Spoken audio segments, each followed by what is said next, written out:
Bonjour à tous, ici Maïlane Ripoche, coach en connaissance de soi et gestion du stress et fondatrice du blog et de la chaîne YouTube Les Guerriers Pacifiques.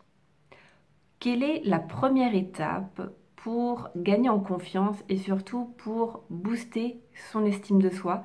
C'est ce que nous allons voir dans cette nouvelle vidéo.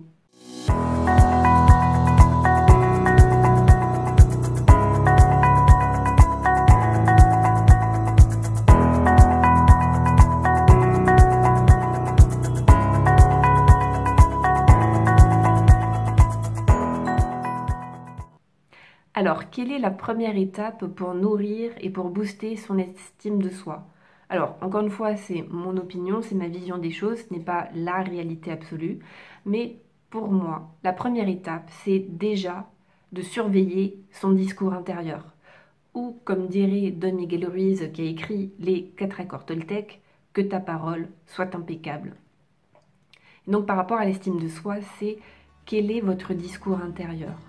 Si vous vous examinez pendant une journée et que vous observez vos pensées et la façon dont vous vous parlez, demandez-vous sur quelle radio vous êtes branché, sur quelle fréquence vous êtes branché. Est-ce que vous êtes branché sur NFM ou MFM? Qu'est-ce que j'entends par là? Eh bien, j'arrive pas à le dire.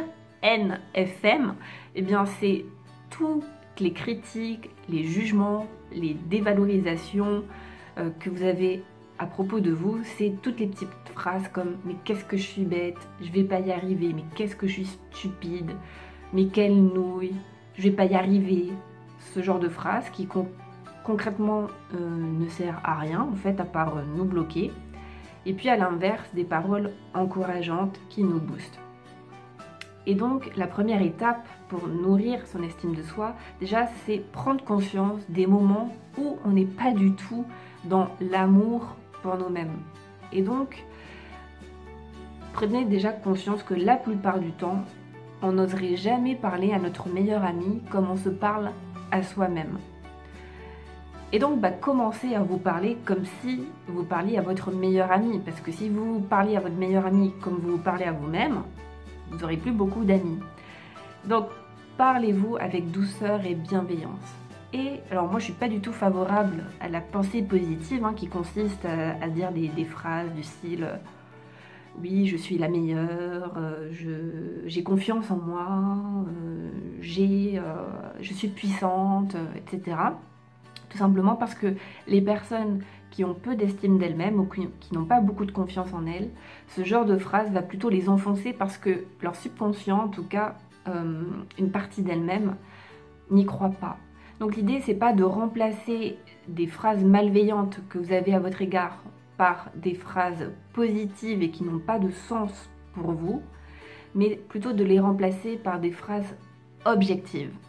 Donc à chaque fois que vous vous surprenez à vous parler mal, en tout cas à vous dénigrer, eh bien remplacez chaque phrase par une phrase objective. Et vous savez, ce qui pompe le plus notre énergie, c'est pas l'effort physique, c'est l'effort mental, c'est l'activité mentale. Donc déjà, vous vous épargnerez beaucoup d'énergie, vous gagnerez beaucoup d'énergie si vous vous parlez autrement. Et puis, encore une fois, on a souvent tendance à exacerber nos défauts et à en oublier nos qualités. Mais la vie, c'est pas tout noir ou c'est pas tout blanc. Il y a un peu de tout. Et la voie du juste milieu, c'est à la fois reconnaître nos failles, nos difficultés, nos limites, mais aussi de reconnaître ce qui va bien chez nous. Donc nos qualités, nos valeurs et toutes les belles choses qu'il y a à l'intérieur de nous. Voilà, j'espère que cette vidéo vous sera utile. Si vous pensez à des personnes qu'elle peut aider, eh bien, pensez à la partager. Et quant à moi, je vous dis à très bientôt pour une prochaine vidéo.